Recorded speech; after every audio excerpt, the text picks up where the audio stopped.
Buen día, gente. Nuevo día, jueves 29 de enero. Y aquí estamos con la palabra de Dios, empezando la mañana, hoy muy temprano, para orar, para leer la palabra de Dios antes que mi bebé se levante. Y hoy me tocó leer Éxodo 7 y 8 y Marcos 1. Ya terminé el libro de Mateo. Hermoso, suena decirlo, porque estoy avanzando en esto que me propuse, ya casi termina el mes de enero y es momento de hacer una revisión de todas esas metas que te pusiste para el 1 de enero, a ver cómo vas, cómo va yendo el primer mes del año, porque en ese diario vamos a ir cumpliendo todo eso que nos pusimos a fin de año o no. Yo me propuse a ser firme en esto de la lectura de la Biblia y ahora me estoy proponiendo a ser firme en hacer mi video del día para dejar grabado y dejar cómo pienso y quizá en el futuro mirar y decir, mira, esa vez el Espíritu Santo trajo a mí esta observación y ahora quizá es una nueva, porque siempre la palabra es más actual que el diario de mañana y que está siempre viva y eficaz. Hoy me tocó leer Éxodo. El faraón le dice a Moisés y a Aarón que se vayan y que hablen con el faraón. Dios le dice a Moisés y a Aarón que se vayan con el faraón y que les pida que le deje irse a adorarle a Dios en el desierto. Y bueno, el faraón, súper terco, eh, no entendía que les tenía que dejar ir. Y todo el tiempo le ponía trabas y como que se hacía el bolú y le decía, no, no van a ir, no van a ir, dejarlos acá, no van a ir. Entonces Dios le dijo a Moisés que él iba a poder hacer milagros, el milagro con la vara, en convertir la vara en serpiente, convertir el agua en sangre.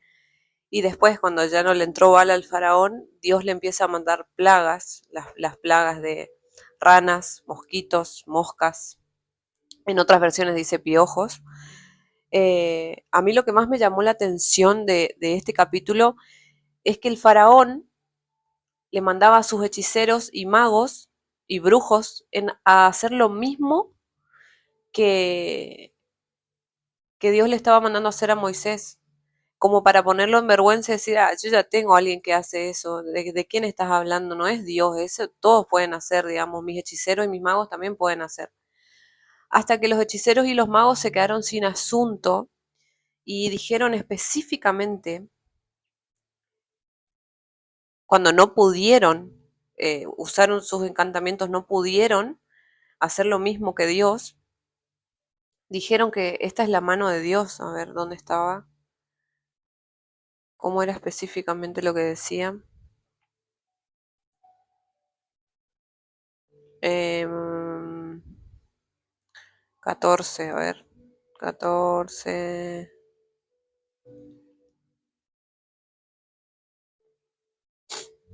Bueno, no encuentro. A ver. No pudieron quitar. Y dijeron, el dedo de Dios es este. O sea, ellos realmente podían hacer las mismas cosas que Dios le estaba mandando a hacer, pero tuvieron un tope. Llegaron a un punto donde ya no pudieron seguir haciendo las mismas cosas y dijeron, dedo de Dios es este. O sea, realmente admiten que se le terminó la joda, que ellos no iban a poder hacer lo mismo porque era Dios el que estaba obrando.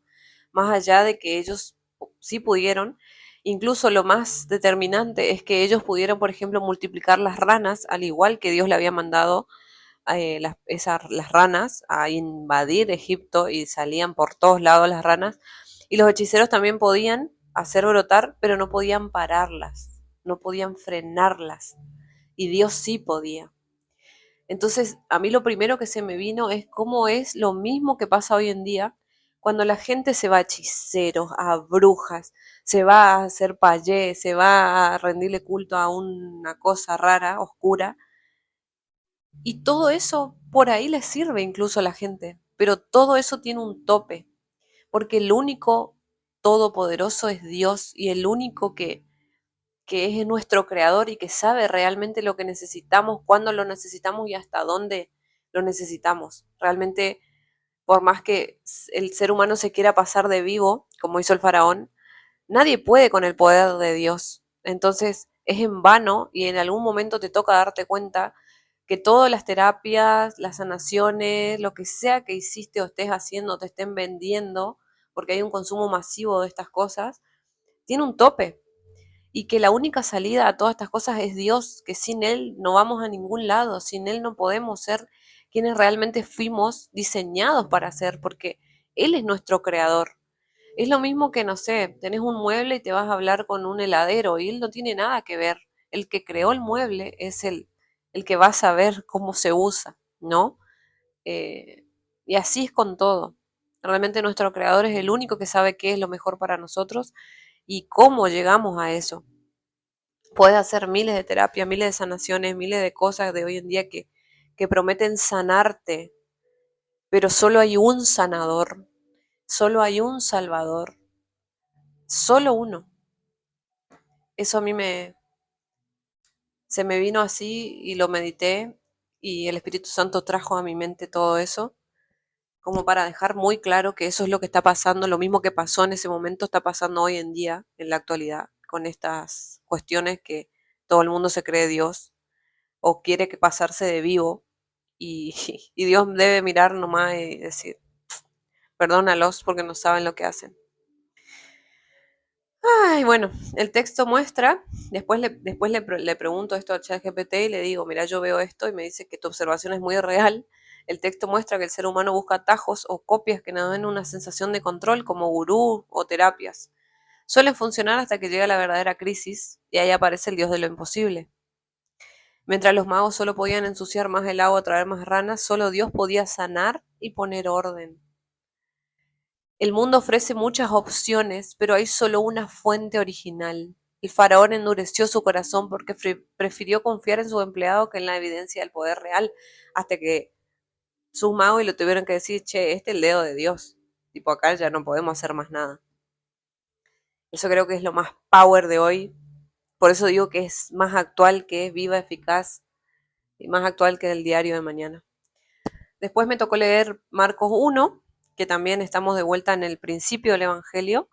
Eh, en donde se envía el enviado, o sea, el que va a venir antes que él, que es Juan el Bautista, que sale a toda la provincia de Judea, todos y todos los de Jerusalén eran bautizados por él en el río Jordán, y él les predicaba diciendo, viene tras de mí el que es más poderoso que yo, a quien no soy digno de desatar ni siquiera encorvado la correa de su calzado.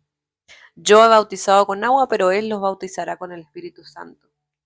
Después llega Jesús y él le bautiza a Jesús. Qué privilegio fue para Juan. Y cuando le bautiza a Jesús, se escucha desde los cielos, tú eres mi Hijo amado, en ti tengo complacencia. Vino el Espíritu como paloma que descendía sobre él.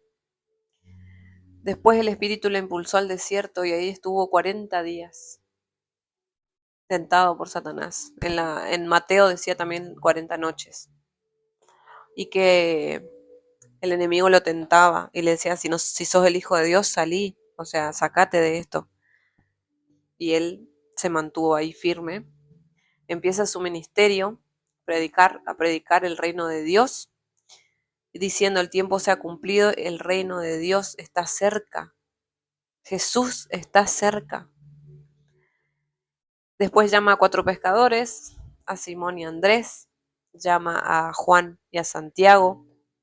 Esto es hermoso en la serie de Chosen, se puede ver muy bien, muy explícito cómo pasa todo. Y bueno, Jesús sana la suegra de Pedro, muchos son sanados ese día. Solo Marcos 1 ya relata un montón de historias muy poderosas. Muestra un montón ya él estaba accionando sus milagros desde que empezó su ministerio. Empezó a llamar a sus discípulos y a mostrarles, a sanar leprosos, teniendo misericordia. Solamente lo tocaba y le decía, sé limpio, sal de él, con esa autoridad. Y el resto le miraba y decía como, ¿de dónde sacás esa autoridad, no? Y él era el Hijo de Dios. Comenzó a publicar, bueno, la gente que era sanada empezó a divulgar, ¿no? Su nombre y qué hizo, y ahí es donde se empieza a levantar el avispero para que Él ya no podía entrar abiertamente a la ciudad, sino se quedaba en lugares desiertos, alejado. Y hoy mi plan de la Biblia resaltó, el devocional resaltó lo que él hacía, de que él se sentaba en la oscuridad, digamos, de la madrugada, en un lugar alejado y se ponía a orar y era lo primero que hacía al comenzar el día cuando aún era de madrugada. Y volvemos a esto, porque yo leía eso hoy a la mañana, que cuando sí me pude levantar temprano y hacer, cuando recién está saliendo el sol, hacer lo primero que tengo que hacer, que es orar y leer la Biblia, para que el resto del día todo salga bien. Y, y nada, es maravilloso porque justamente el capítulo de Marcos cierra con eso. O sea, él invitando a vivir de esa manera, a orar cuando todo el resto está durmiendo y antes de hacer cualquier cosa, nosotros hoy tenemos muy a la mano empezar el día con el celular. Yo ya hace mucho tiempo que no toco el celular cuando me levanto, hasta como las 10 de la mañana después del gimnasio recién. Y es algo maravilloso porque te permite estar enfocada en vos, en tu familia, primero en Dios, en tu familia, me permite ir a entrenar, desayunar en familia y después el resto. Gracias a Dios tengo esa posibilidad hoy de poder elegir, porque si no ya empezás a responder mensajes, ya empezás a ver la vida del resto, cuando apenas abrís tus ojos, cuando en realidad lo primero y lo más importante es Dios y después las otras cosas y todo lo demás vendrá por añadidura. Te mando un beso grande y nos vemos mañana.